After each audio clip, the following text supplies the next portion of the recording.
আসসালামু আলাইকুম রহমতুল্লাহি ওয়া বারাকাতুহু। ইউনুস ডেলিকাস কুকিং চ্যানেলের পক্ষ হতে সবাইকে স্বাগতম। আজকে আমি আরেকটা নতুন রেসিপি নিয়ে আপনাদের সামনে হাজির হলাম। আজকে আমি রান্না করব মুরগির ঘিলা এবং কলিজা ভুনা। মুরগির ঘিলা এবং কলিজা ভুনা আমি কী দিয়ে রান্না করতেছি দেখুন। আমি এই কারণে এখানে দুইটা আলু ছোটো ছোটো একেবারে টুকরো করে নিয়েছি, আর এখানে নিয়েছি দুইটা পেঁয়াজ কুচি, এখানে কাঁচামরিচ, কারণ একটু ঝাল না হলে ভালো হয় না, সেখানে আমি একটু ঝাল দিয়েছি। এখানে নিয়েছি টমেটো, এখানে আদা, রং, দালচিনি এগুলো নিয়েছি। এই উপকরণগুলো দিয়ে এবং বিভিন্ন মশলা দিয়ে আমি আজকে রেসিপিটি তৈরি করব। সম্পূর্ণ ভিডিওটি দেখতে আমার সাথেই থাকুন। ইউনুস ডেলিকাস কুকিং চ্যানেলটি সাবস্ক্রাইব না করে থাকলে এখনই সাবস্ক্রাইব করুন।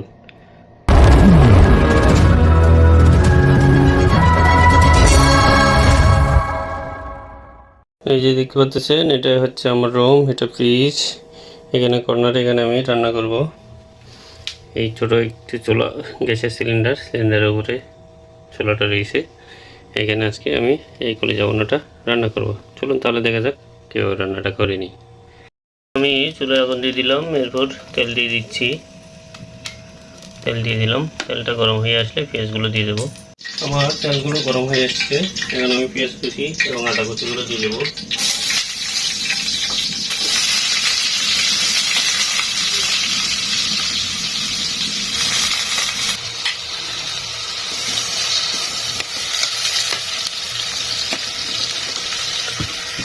দেখি আমার পেঁয়াজগুলো, মাশাআল্লাহ পেঁয়াজগুলো হয়ে আসছে।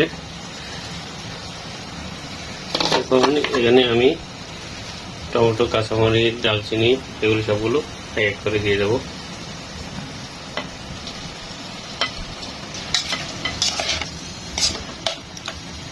হালকা লবণ দিয়ে দেবো, তারপরে পরে আবার দেখে দেবো। এরপর আমি ঢাকনা দিয়ে দেবো, আবার আরও 5 মিনিট রাখবো। এরপর আমি মরিচ, মশলা, হলুদ গুঁড়াগুলো এক এক করে দিয়ে দেবো।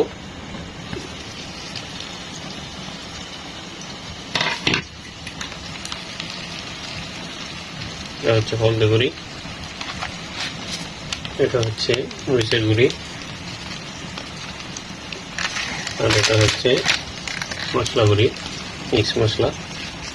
মশলা একটু বাড়িয়ে দিতে হবে, কারণ যেহেতু এটা ভুনা ভুনা করে রান্না করতে হবে। এখানে তেমন একটা পানি ব্যবহার করবো না আমি, কারণ কলিজা ভুনার মধ্যে পানি দিলে স্বাদটা তেমন থাকে না।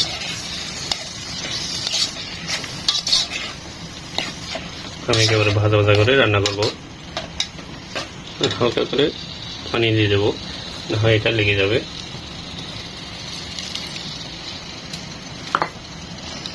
এই দেখতে পাচ্ছি, পানি দিয়ে দিলাম। এরপর এগুলোকে আমি ভালো করে কষাই নেব আরও 10 মিনিট। যত কষাবো তত স্বাদ বেশি বাড়বে। আমার মশলাগুলো কতটুকু হয়েছে, মাশাআল্লাহ মশলাগুলো কষে আসছে। দেখেন কি সুন্দর দেখতে ঘন ঘন হয়েছে। এখন আমি এখানে গিলার কলিজাগুলো আলাদা আলাদা করে রেখেছি, গিলাগুলো ভালো করে দিয়ে নিছি এবং গিলাগুলো দিয়ে দেবো। যেহেতু গিলা একটু শক্ত, সেই গিলাগুলো আগে দিয়ে দেবো। এগুলো ভালো করে কষিয়ে নেব, কারণ কলিজাগুলো দিয়ে দিলে কলিজাগুলো নরম হয়ে যাবে, ভেঙে যাবে। তো গিলাগুলো কষায় আসলে তারপর আলু দেবো, আলু দেওয়ার পর কলিজা দেবো। একটু সময় দিয়ে রান্না করলে রান্নাটা খুবই সুস্বাদু হবে, খেতেও স্বাদ হবে। এটা আমি আরও 10 মিনিট এভাবে রেখে দেবো।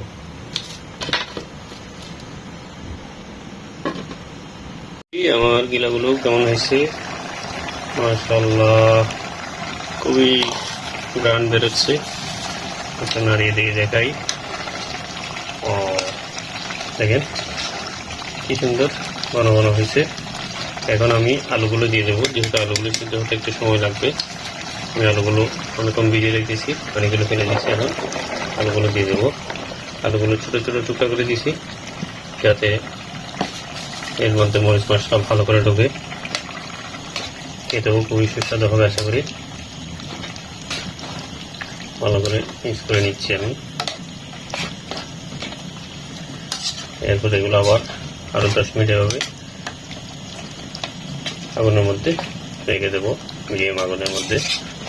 আলুগুলো সিদ্ধ হয়ে আসলে তারপর আমি কলিজাগুলো দিয়ে দেবো। কলিজাগুলো একটু আমি আলাদা করে রেখে দিচ্ছি।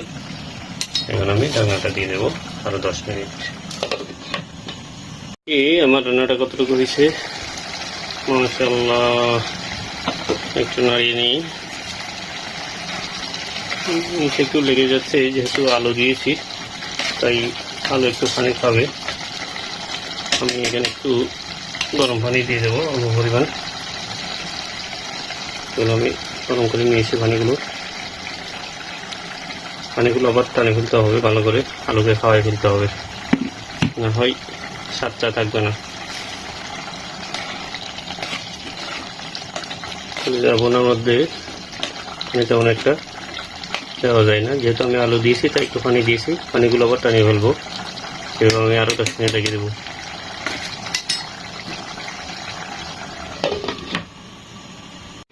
আমার এগুলো কতটুকু সিদ্ধ হয়ে গেছে মাশাআল্লাহ, এগুলো সিদ্ধ হয়ে গেছে।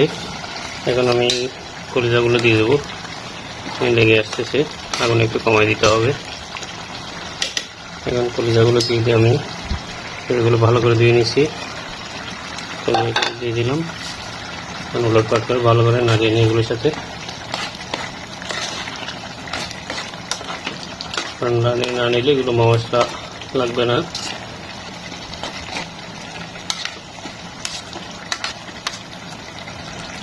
আলুগুলো সিদ্ধ হয়ে আসছে, এখন আমি আগুন কমিয়ে দিয়ে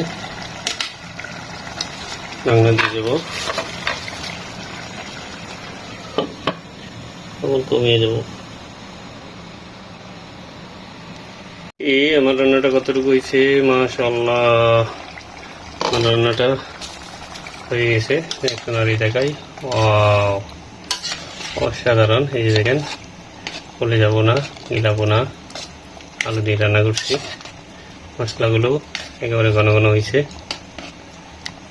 এখন আমি ধনিয়া পাতা দিয়ে রেখে দেবো আরও 5 মিনিট, তারপর পরিবেশন করব।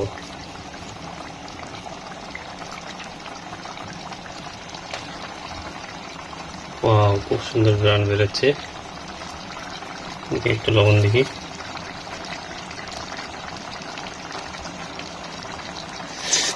মাশাআল্লাহ লবণও পারফেক্ট হয়েছে। আমি ঢাকনা দিয়ে রেখে দেবো।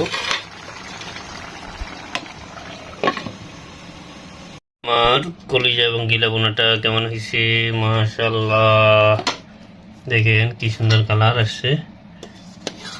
এই যে ঠিক ঘন ঘন হয়েছে রান্নাটা। আমি পরিবেশন করব। এগুলো দিয়ে রুটি দিয়ে খেতে খুবই স্বাদ।